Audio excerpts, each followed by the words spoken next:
Well, Andy, thank you so much for joining us today on the podcast. Welcome. Could you tell our audience who you are if they don't know you already? Oh, man. Okay. Well, my Twitch handle's TheAndySocialNetwork. Started that stream almost like 6 years ago after doing about 8 years of stand-up comedy, and that's kind of mainly the focus of the show. That's what I do. I try to, keep it fun, keep things crazy while playing good old-fashioned casual retro games. Awesome. Why the Andy Social Network? Yeah, no, I had to think of like different names, but that one, yeah, that was my first pick. It's a play on words on antisocial network. So my tagline is the Andy Social Network, where if you're feeling antisocial, you can be social with Andy. And I was like, it's got a ring to it, It works, yeah. Yeah. And so you're coming from comedy, and you still, use that in your streams. Oh, yeah. Like, what was it like to go from, traditional comedy to streaming live to, an online audience? Smooth transition, because doing live comedy in front of a real audience is a lot more nerve-wracking than just doing it online. Over the internet, I can just pretend that every joke is landing, in front of a crowd. Not every joke necessarily lands.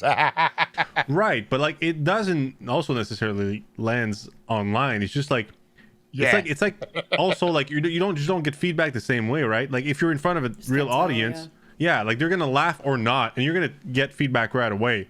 Yeah. On Twitch, especially if you're starting out, I assume there weren't necessarily like 5,000 people watching you live the first time you streamed, right? So Right. like, a few people are there, and you try to joke.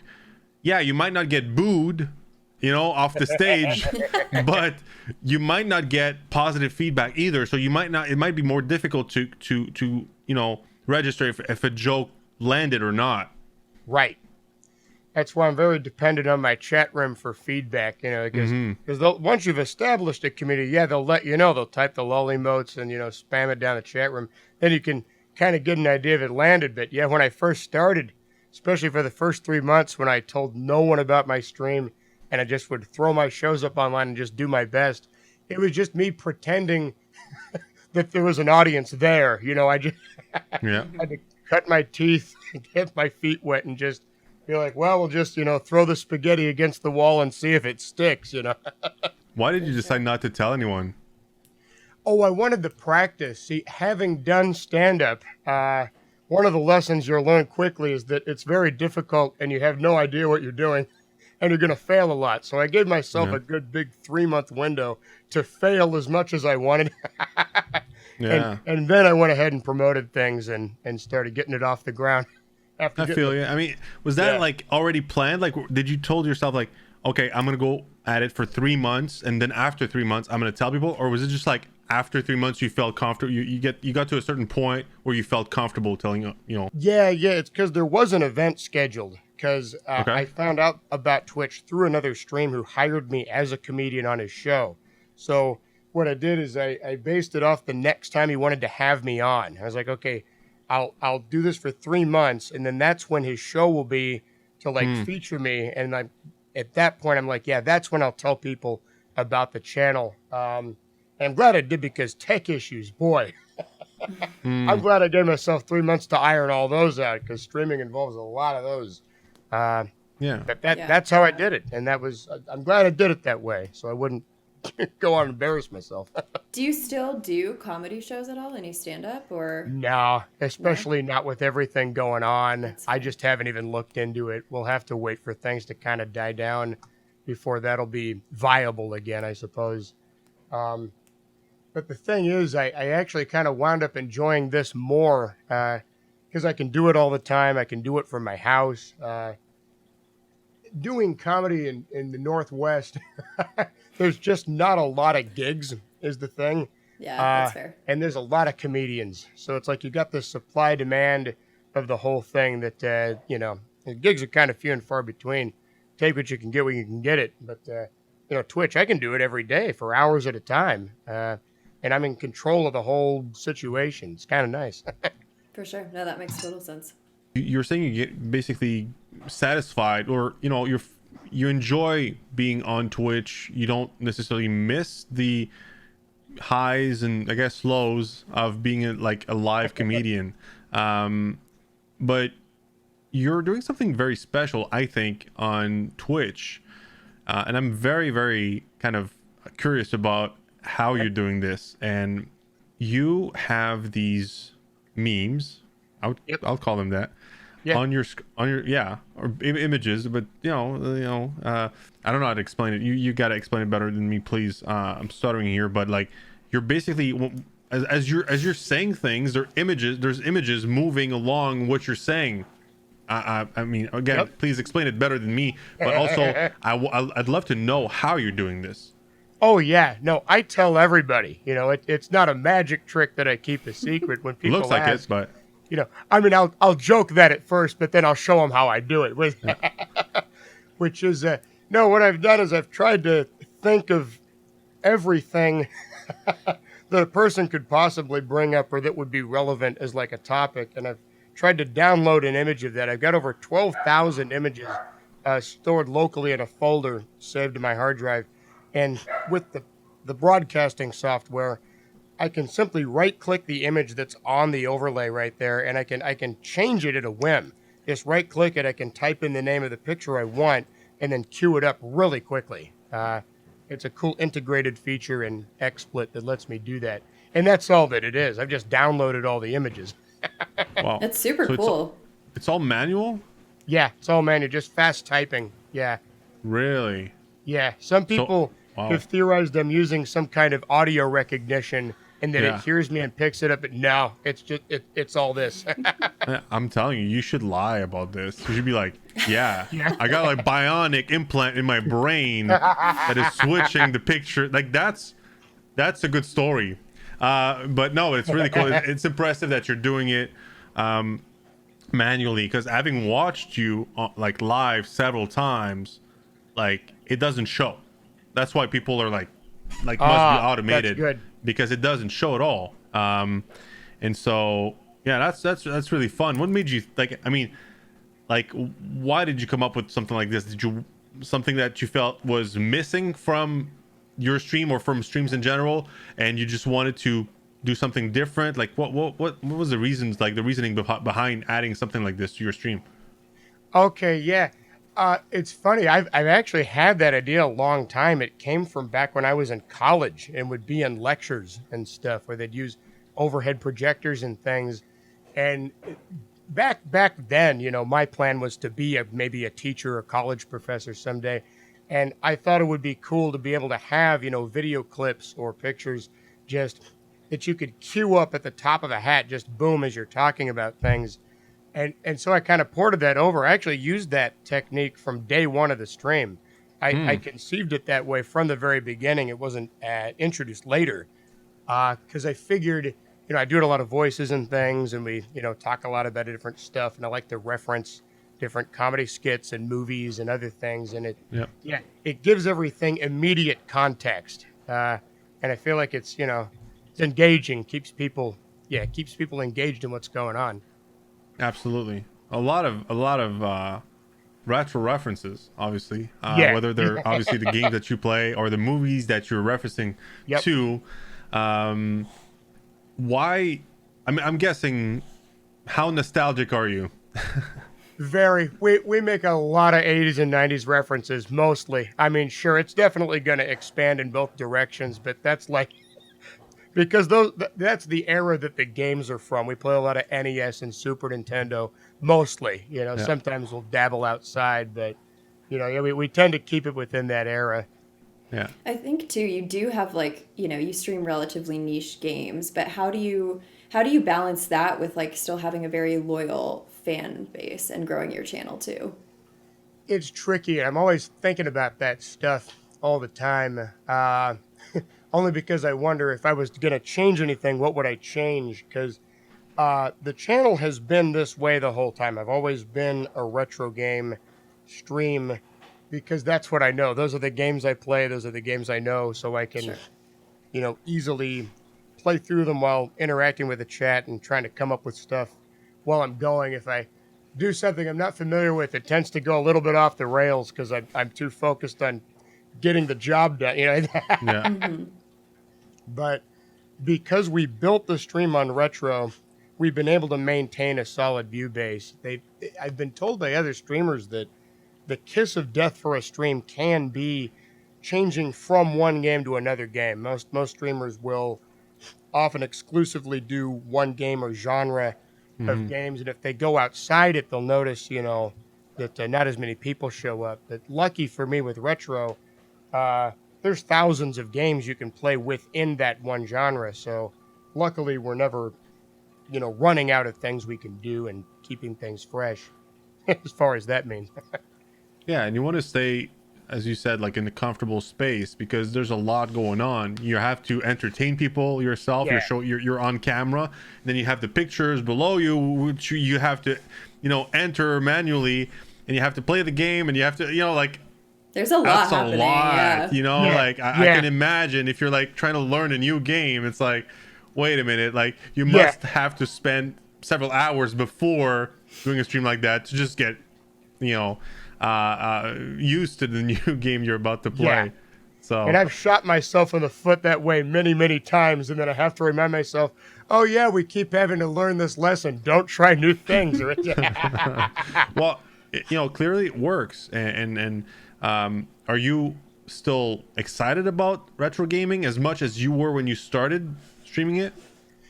Okay, yeah. I mean, I will be honest, because I've been streaming about 5.5 years now. I only know so many games. There's only so many that are within, my repertoire. And so it's like, yeah, after this many years of playing the same cycle of games, because I'll, play them a few months and then I'll just have to go back and repeat the same ones. There is a desire to try something new. I just don't know what it is yet. But yeah, after playing the same one so many times, I am kind of craving something else. I just don't know what yet, but we'll figure it out. Yeah. Let's try to figure it out together right here. Yeah. Okay. I'm genuinely curious to hear you, to brainstorm with you maybe a little bit here on the podcast, right? Yeah. So what makes you? So do you feel like you're getting tired of mostly maybe the consoles you're playing, or it's really the games that that you're getting tired of maybe a little bit, or is it the retro side of things? Like what would you say is the number one thing that you feel is getting tiring over time? Oh, yeah, I would just say it's the games. I mean, games. if I knew that these game libraries for, those old systems, they're huge, Yeah. I don't know. Like the NES alone has like 714 games, but I can maybe only beat, probably 50 of them, that are, so there's still a vast library in there that's untapped, but they are notoriously difficult, and unless you know how to do them, yeah, they're not going to be easy to just jump into. No. What I've often thought about, because what I keep threatening chat with, always jokingly, of course, that we're going to turn this into a just chatting stream. Forget the games. These games cheat. They're too hard. I was going to bring that up, but yeah, okay, cool. I'm glad you're talking about it. Yeah, no, that's I guess if I was going to brainstorm an idea, that's at the top of the list. Is it's like I could switch from being a gaming channel to being a just chatting channel, and making it just more about comedy and interaction, and just forgetting the game entirely, because that's what I wanted to bring to Twitch anyway, was just having a good time, having fun, taking a break from all the trials and tribulations of the outside world, and sit back, have a good time, kind of like if Good Morning Vietnam was a stream, kind of like that. Yeah. Zany off the wall craziness, just keep it high energy and fun. Yeah, I like the reference. Yeah. For sure. I think too, Andy, like you're a super positive and wholesome person, and love that. Love to see that. Oh, shucks. I know. Try not to blush too hard. But how do you keep this like positive, ongoing attitude even when you're streaming, or like when things get tough and you don't really feel like smiling? Like how are you able to keep this up? Well, I don't always. That would be Great. But I just hope that when things do get that way, that people still find it entertaining. Like I try to find a way, I guess, to channel it in a way that's still funny, because I mean, heck, the angry video game nerd made an entire career out of raging at the games. So I think people maybe also don't mind that type of content and have kind of come to expect it over the years, just because, giving games bad reviews and yelling and throwing things, it's amusing if nothing else. Yeah, for I think sure. maybe you're a nice reprieve probably for some people from that. Yeah, entirely possible. Yeah, because do you not go live sometimes? Like, say, because I mean, I'm assuming as you kind of hinted, like some days people just don't feel so great, for whatever reasons. I think we're just humans, it happens. Do you still go live when that happens? Like, because you have such a, as Meredith said, like such a positive and energetic personality, that going from like not feeling great to like your level when you're streaming like is kind of a big gap. I'm feeling like, do you go live anyways, or do you sometimes tell your audience like, hey guys, I'm not feeling so well today, I'm gonna skip this one? I'm trying to think. Usually I don't have that problem. I think the only time something like that happened was when I physically couldn't, like due to being sick or not having a prior commitment, having to be somewhere else. But in terms of like my mood affecting it, I don't think that's ever happened. I've always been able to make myself do it. I think largely out of habit, because I've developed a habit of just always going live and making it happen. Because I've got a whole system for how it all works. I got my coffee right here. That's part of the secret right there. It gets me pepped up. I try to play, hype, metal video game covers before the show to kind of, get the energy level up. And I'll even begin the show by singing a little song parody intro before we begin. So there's a lot of things I've done, I guess, to kind of force my mind and body into getting in the mood to do a show, even if I might be feeling a little low energy. The fact that I know that I've got an audience out there who's looking forward to having a good show, because I feel a responsibility to these folks, especially anybody who subs. It's like they've chosen to support me. The least I can do is give them the show I promised. So lucky for me, I haven't had that problem. I've been able to be consistent and always managed to get in the mood. In fact, Jerry Seinfeld, in some book I read forever ago when I was studying comedy, he said that there would be days where he wouldn't feel like it, but he'd just make himself do it anyway, because he took it very seriously. He treated it as a job. My job is to make them laugh regardless of how I'm feeling up here. And that's a work ethic I respect, and I've just tried to apply it to what I do too. Yeah, I respect it too. Actually, I think it's a great attitude, and it shows how disciplined you are as well, because it does require discipline. It's not the easy way to just go like, I'm not feeling like it, let's do it. Like, it's more like, I'm not feeling like it, I'm gonna stay in bed and skip it, and like that's the easy way out. That's the easy path, the easiest path, I would say. So good. That's very interesting, actually, and impressive as well. You're a very impressive guy, I have to say. Thanks for saying so. So going back to the brainstorm, because you're not off the hook yet. So just chatting, that's very interesting. I do think that, especially with the type of entertainment that you provide, your background, your personality, I think it'd be great. But I would see you like, and it might need some adjustment in terms of like your content, but like I would love to see you like try and fail at games that you haven't really mastered yet, because as you say, you love the NES, the SNES, you mastered a few dozen games, but there's 700 more, that's I don't know, I would watch that. I would watch you try new games. Have you like, what was your, because you I'm sure you've tried it, I'm sure you've tried playing other games that you don't typically play. Sure. Yeah. Like, what makes you, what's stopping you from keep on doing it, I guess? Okay, yeah. It's just a matter of the focus it takes, because it's like I want the focus of the show to be more about the people and about making the jokes, reading chat, and kind of using that as a jumping off platform for humor and back and forth. In the game, if too much of my brain CPU percentage is dedicated towards getting the game happening, the other thing kind of gets shoved to the side. And uh yeah, because I want the focus to be more so the comedy and less so the game. The game is just kind of like there.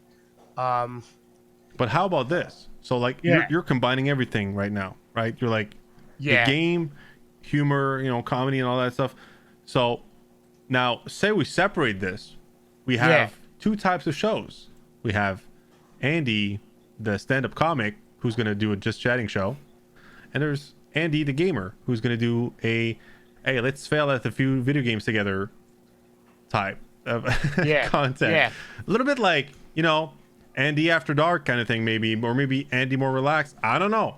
But I feel like it might be possible to separate the two and to like split them in the middle and have both, or have it all, but in different segments in the stream, I guess. It's actually funny you mentioned that, because I literally did do that. I have two channels. I've got the social network and I've also got the gaming network. Now the gaming network is I created that to be dedicated to Street Fighter speedrunning, because I noticed that if I'm going to focus on speedruns and high level gameplay, there's no way I can hold myself up to the standard to be as funny as I am when I'm trying to just casually mess around or whatever.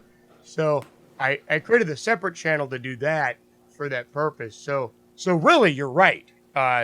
It is a good idea, and that has worked. I just haven't used it so much for learning new things, but I could, because at some point my speedrun project will be done. We're working through all these different categories, and once it's done, I'll have to find something else to do for that channel. So that might be the place to introduce that type of content. Cool. Well, I'm curious though, why decide to go with two channels? Oh, yeah. At first, I guess it was a couple things. So I was messing around with some graphics because I'm obsessed with emotes and layouts and making things look really pretty and nice. And I was messing around with the Street Fighter graphics, and I just noticed that everything, the way that every graphic was proportioned, I was like, man, you could make a really nice looking channel with all these graphics. You've got the perfect setup for like sub badges, bit badges. And I was like, well, what a shame that no one would ever make this channel. But I'm like, you know what? I could make it. I've got the desire to speedrun Street Fighter. So what the heck? Let's do it. At first, it started out as I kept it a secret because I wanted to kind of remind myself of what it was like in like the old days, where you didn't know who was going to pop in. No one knows you exist. You just go live, and whatever happens, happens. If anybody pops in and discovers you, then cool. And if not, whatever. We'll keep it light and chill and just kind of, keep it relaxed. And I enjoyed doing that. But then over time, people found out about the channel, and everyone started watching that too. And that was good. It was cool to see that one thrive as well, but for different reasons. But was it the same people like that knew you from the Andy Social Network that found this other channel, or was it mostly new people, or combination of both? Yeah, okay. Some people found it, and some people, were brand new, because it's I stream at two completely different times. Yeah, that gaming channel I do right before I go to bed, and the social channel I do when I get up. And then of course I cross promote now, and I just let people know. But at first, I just want to get that fresh feeling again, from like the old days, because I just felt like that was a valuable thing to experience and do again. Kind of go from there. Glad I did it. Wound up working out. I got what I wanted out of it. Yeah. For sure. I don't know. Maybe it would make sense to merge them, right? I don't know. I'm wondering if they could coexist, or not coexist. Actually, quite the opposite. Become just one channel where people can all go to watch Andy. Yeah. Entertain them. Like whatever he does, right? Like you could be doing just chatting, you could be just like a lot of other streamers are doing. Like you don't necessarily, like a lot of streamers, they start with just chatting for sometimes an hour or two, really, like, you know, before they go into gaming. Sometimes it's a whole stream about just chatting, and the next time around they might play some games, you know. So you can bounce around. There's nothing locking you in. Yeah, exactly. Would it make sense for you to like consider merging the two channels, or do you feel like there's a reason for them to coexist? Oh yeah, I think they should still stay separate, at least for now. Just because one is dedicated to the Street Fighter stuff and has all completely Street Fighter themed graphics attached to it. I'll keep it like that for now, but I see what you mean, because other people who knew what I was doing thought that maybe I was shooting myself in the foot by splitting content like that, because then you're starting a brand new channel from scratch instead of using the momentum of your existing channel to grow something that's already there and thriving. Why would you, break it off like that? But I thought it would be cool to try. Because I could do that with the main channel, is just simply try different categories. Just try just chatting, see how it goes. Yeah. It's not like I'm committed to one thing forever. I could do what I want. No, exactly. And I would suggest, if you do that for a little bit. You know, don't look at the numbers like after one stream, or, you know, even after two streams. Like I would say, like, my advice to you, if I may, is do it for a month. You know. Yeah. Like, Try it. Try it for real and see how that goes. And you're gonna get feedback from your chat. You're gonna get feedback from your community. Like, you're gonna know how, like, you're gonna get a good sense of how people feel about it after a while, and you'll probably adjust yourself. You'll have time to, like, you know, I don't know, make some adjustments, because it's gonna be probably, you know, it's gonna feel new for you in a way, even though it's gonna feel like maybe old Andy, if you will, or you know. Like, so yeah, that's cool. Enough brainstorming. That's an idea. Yeah, because it's really easy. And you're right on with the numbers thing. It's easy to let them get inside your head, you know, and throw you off. But when you're trying something new, you've got to take that into account, that it's not going to be the same, because I built my channel on one thing. If I do something else, I might see different results. So yeah, no, exactly. Yeah. So you're talking about Street Fighter. Is that your favorite game? I wouldn't go that far, but it's up there. Yeah. I'm really good at it, is what it is. Of course I do enjoy it, but yeah, that's why I made the channel. It's like, well, I got one thing I'm good at. We'll make a channel dedicated to it, see if we can get some, you know, cool achievements up there. And is that, like, do you play Streets of Rage? There you go. Street Fighter off stream as well, or do you, whenever you feel like playing Street Fighter, like, start the stream? Oh, let's see. Yeah, I do have to be in the mood for that one. For my secondary channel, I don't stick to a schedule. That's everybody knows that it's a, you know, to be announced sort of thing. I'll go live when I'm in the mood, when I'm ready to do a run, that sort of thing. Because there's no way I can do 5 days a week on the one channel and then go like 5 nights a week on a different channel. Of course. Too much. How often do you go live on the other one, on your second one? You know, I'm trying to think. These days lately, it's been getting cut back a little bit, just because I'm not exactly sure why, but I've been going live maybe every couple days, every 3 days. I used to go live most nights of the week, and maybe I'll get more back into that rhythm at some point. As we've been working through characters, right now I kind of hit a wall. There's a character, Balrog, the boxing character. Trying to learn the runs for him, but there's a lot more tech involved in the run that I realized, and so it's going to take a lot more off-stream practice to get the run ready before I can start doing attempts for the people. So in the meantime, to kill time, we're doing some Dark Souls stuff. Till that's there's no practicing on that channel. It's like your audience is there for the performance. Like you're performing at that point when you're live, you're performing. Okay, that's interesting. Exactly. Because I do see a lot of like even fighting, streamers or fighting game streamers or that train or speedrunners that train in front of your audience. Why is that because you do want to in your mind, like you want to be performing when you're live? Is that a performance thing, or is it more I don't know, what is it? Let's see. Yeah, for the Street Fighter stuff, it's just about getting world records. There's like a bunch of different, like a ton of different categories, because it's all by character and by game and difficulty, and it wound up making a lot of different subcategories. So I'm just trying to knock out as many as I can, just because it's something to do. It's cool to have some game accolades, I suppose.